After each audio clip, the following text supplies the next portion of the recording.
السلام عليكم ورحمة الله وبركاته. يا صباح النور والسرور بالورد والفل والياسمين والبخور. عاملين ايه؟ يا رب تكونوا في احسن صحة واحسن حال وراحة بال. اللهم امين يا رب العالمين. ربنا يديم علينا نعمه من ستر وصحة وراحة بال. النهاردة بقى كده يومنا بص كله نشاط وحيوية وطاقة ايجابية. هتقولي هنعمل ايه؟ هنعمل بقى النهاردة الحمد لله يومنا كله بلبطة في المية. هنغسل التلاجة وهننشر غسيل وهنصبن المواعين. فانت لو في وراكي اي حاجة اتشجعي وتنشطي كده بعد الفيديو ده وقومي خلصي كل اللي وراكي. احنا دلوقتي طبعا زي ما احنا عارفين اليومين دول طبعا المدارس شغالة وبنصحى بدري. فانت حاولي على قد ما تقدري لما تيجي تودي العيال المدرسة ما ترجعيش تنامي. والله صدقوني يا جماعة فعلا الحاجة البدرية منسية فعلا. والله بجد بتروح يعني ايه اللي هو بيروح من على الكتف بيريح فعلا. انت هتلاقي نفسك بتخلصي الحاجة بدري وبتعمليها كده بنفس حلوة. وشغلوا برضو زي ما قلت لكم قناة المجد كده اللي هي يعني هي تقريبا بتبقى في معظم الريسيفر بتبقى اللي هي القناة الأولى. أيا كان شغليها في الساعة 7 بالظبط بتجيب سورة البقرة. الافضل ان احنا برضو زي ما قلت لكم قبل كده الافضل ان احنا نقرأها بس ما فيهاش حاجة لما برضو نشغلها ونفتح الشبابيك ونهوي الشقة كده ونخلي ايه الطاقة الايجابية كده تملى بيوتنا ونطرد اي طاقة سلبية. فاحنا برضو ما فيهاش حاجة كده نقوم ونشغل القرآن نولع عود بخور اشربي اي حاجة انت بتحب تشربيها.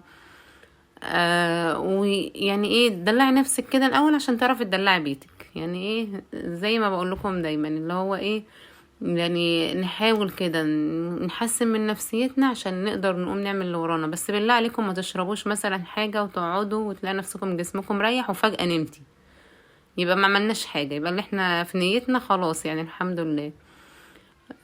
فاللي هو احنا نحاول كده قومي كده خلصي اللي وراكي تشجعي. وراكي حبة مواعين كده سايباهم من بالليل قومي خلصيهم.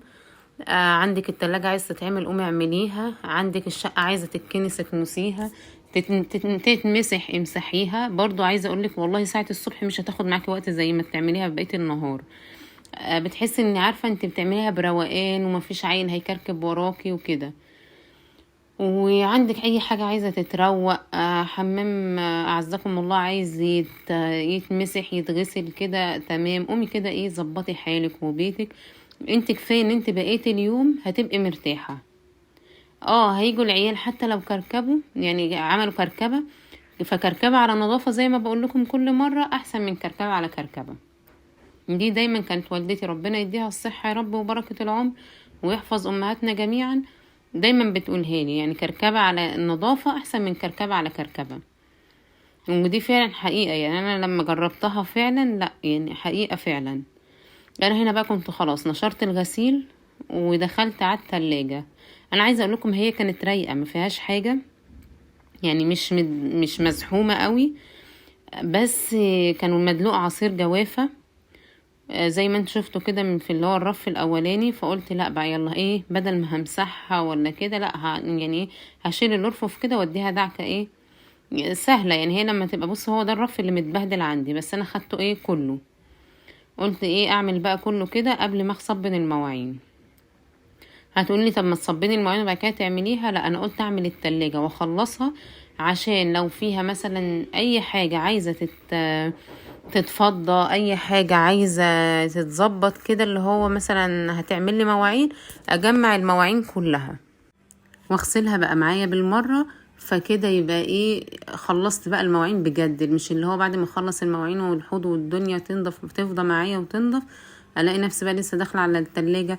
هو سواء ده او ده عادي بس انا قلت ايه اجمع بالمرة لو في اي مواعين في التلاجة يبقى تمام اللي هو اخدها كده معايا مع المواعين بالمره. ومش عايزه اكسل على التلاجة احس ان انا مثلا وقفت كتير لان انا زي ما انتوا عارفين عندي مشكله في ظهري فمش بقدر اللي هو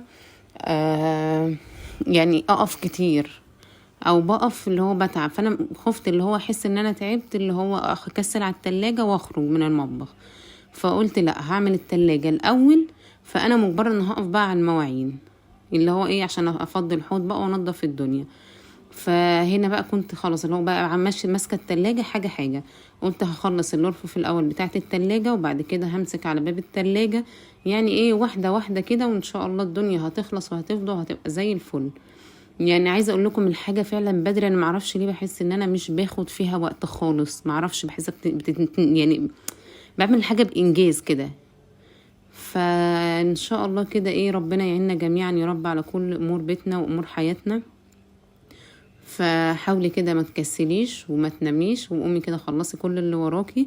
وكنت عايزه بقى اكلمكم في موضوع عايزين نعود عيالنا على قد ما نقدر، اللي هو يعني احنا عارفين ان طبعا السلوك الخارجي بتاع يعني بتوع صحابهم او الاجواء او المجتمع اللي هم عايشين فيه بيفرض عليهم مثلا سلوكيات غريبة. اللي هو مثلا واحد جاي مثلا بيكلم ابن صاحبه مثلا، فحاسس ان سلوكه مش حلو او مش قوي، اللي هو بيكلمه مثلا بطريقة مش حلوة قوي، هو معاه في الفصل بس هو مش ممكن مثلا بيتكلمش معاه، يعني اللي هو مش صاحبه اللي هو يعني صديق ليه جامد قوي او صديق مقرب، بس مثلا ايه بيتعامل معاه بيقول لي ماما انا حاسس ان هو مش عارف بيكلمني ازاي.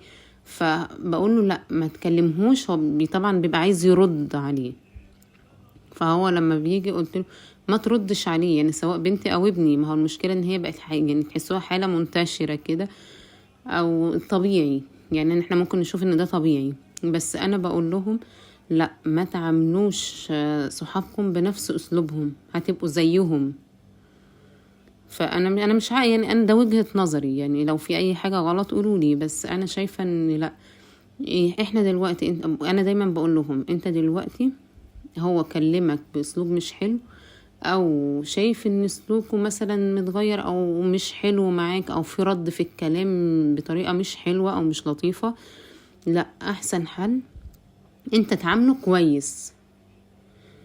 فبيقول لي ازاي يا ماما ده بيكلمني معرفش، قلت له لا ما انت لما هتعامل اللي قدامك كويس انت بتجبره انه يبقى كويس.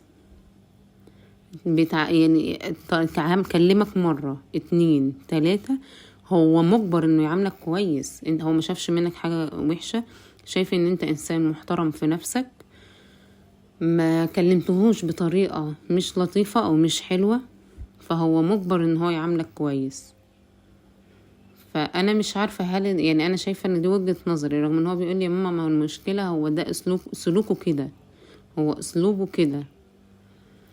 فانا شايفة ان لا لازم نعلمهم ان احنا نتعامل مع بعض باسلوب حلو، باسلوب كويس مهذب.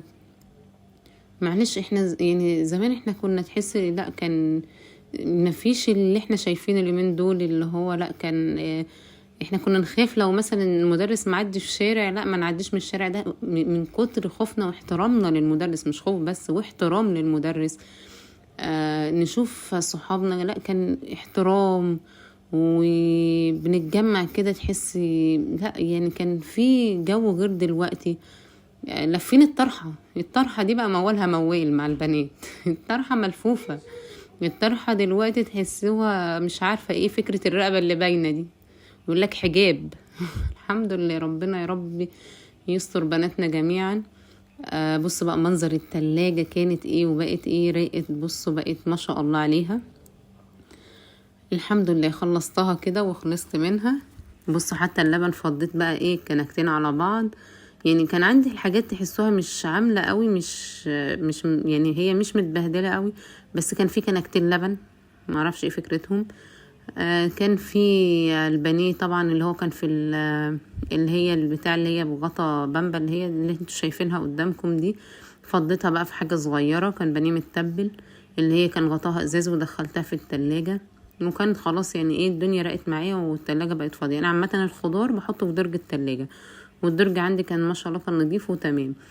بس لو خدتوا بالكم في التلاجة رف هو متشال، انا مش عارفة اركبه تاني، دي كارثة عندي، يعني انا والله لدرجة ان انا عايزة اتصل بالشركة عشان يجوا يركبوهولي، اللي هو الفاصل بين التلاجة وجزء التلاجة وبين الدرج، فمش عارفة بصراحة اركبه خالص. فقلت عادي يعني قلت ممكن بقى اكلم الشركة وهم ان شاء الله يبقوا يجوا يركبوه.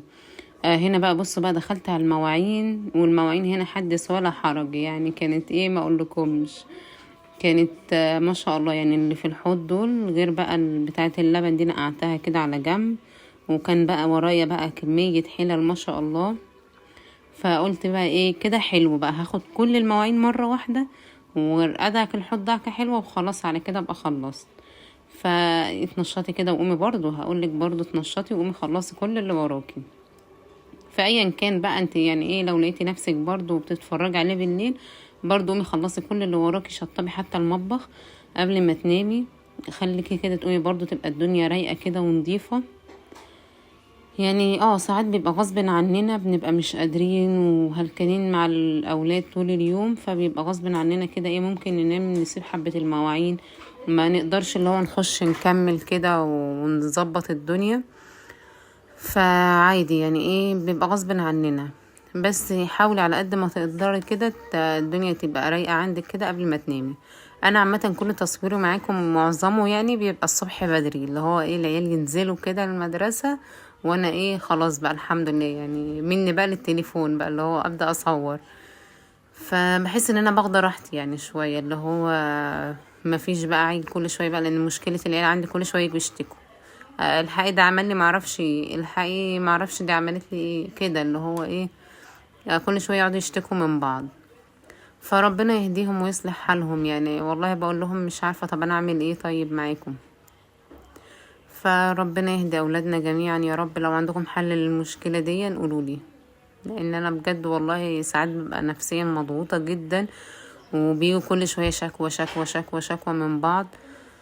فبقول لهم بالراحة يعني اهدوا على بعض، عاملوا بعض كده كويس، زي ما ايه يعني كل واحد فيكم يحب التاني، عاملوا بعض. فربنا يهديهم ويصلح حالهم يا رب، يا رب يرزق كل مشتاق. لان هنا طبعا بقى عشان ما اطولش عليكم وقولي طولي، انا كنت اختصرت الفيديو جدا، ده انا كان كمية بقى حلل وحاجات، طبعا قلت لا هصبنها بقى كده مع نفسي عشان ما اطولش عليكم في الفيديو. فقلت لا خلنا ايه اصبنها، صبنتها وخلصتهم. وقلت بقى ايه هدعك كده معاكم الحوض كده في الاخر، والحمد لله رب العالمين. يعني عارفين بقى اللي هو ايه، كنت خلاص بقى بشهد ربنا. ولسه بقى المقطع بقى اللي جاي هتقولي ده لوحده هلاك تاني، اللي هو الاكل اللي انا كنت عاملاه. هتشوفوا معايا بقى وقولوا لي رايكم فيه ايه. وهقول لكم بقى انا كنت بصراحه عامله ايه. يعني هتقولي انت كنت عامله فراخ ولحمه يا مفتريه، هقول لكم لا انتوا والله شوفوا الكميه قد ايه. انا بدل ما اعمل كميه لحمه كبيره، لا شكلت لحمه وفراخ بس كميه صغيره من دي وكميه من دي. يعني انت هتشوفوا والله القطع نفسها هي تتعدي يعني على الصوابع، اللي هي مفيش. فقلت مثلا بعمل بدل ما اعمل لكل واحد مثلا حتتين لحمه او مثلا حتتين فراخ او معرفش، لا بصراحة عملتهم يعني ايه حاجات كده خفيفة، في اللي ليه في اللحمة وفي اللي مش نفسه مش رايحة للحمة. فقلت هشكل. بصراحة انا هنا عملت بقى بصوا المحشي ما شاء الله، وكان طعمه زي العسل. كان عايز بقى بص، هو احنا يعني الجو برد بس مش اللي هو قوي، بس لا يعني كان الجو حلو، عارفين اللي هو يتاكل فيه يعني اليومين دول. وبصراحة الكرنب اليومين دول طعمه زي العسل. انا بحب طبعا اعمل المحشي واحط ارص جواه كده اللي هو البانيه، يعني بديله بتبله واديله تشويحه كده صدمه على النار، واقوم عامله له حطاه في النص كده وانا برص في المحشي. بس عايزه اقول لكم بيبقى طعمه يجنن. بصوا بقى انا هنا عامله كميه البانيه قد ايه. لا دي اللي هي الوزه دي، اللي هي عارفين بتاعه الكرنبايه دي كانت زمان والله بتحسوا لا الاكلات دي بتفكرنا بزمان كده وايام زمان. انا من النوع اللي على فكره اللي بحب يعني ايام زمان قوي، بميل لها قوي معرفش ليه. بس الحمد لله ربنا يحسن كل ايامنا ويجعل كل ايامنا حلوه وبركه وخير وسعاده يا رب.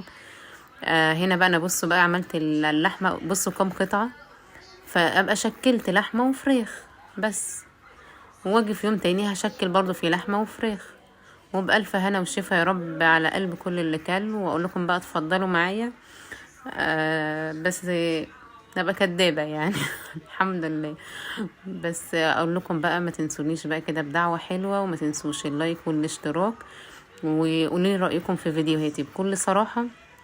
ويا رب يا رب تكون فيديوهاتي كده بتعجبكم وتكون خفيفة على قلبكم، واشوفكم ان شاء الله في فيديو جديد.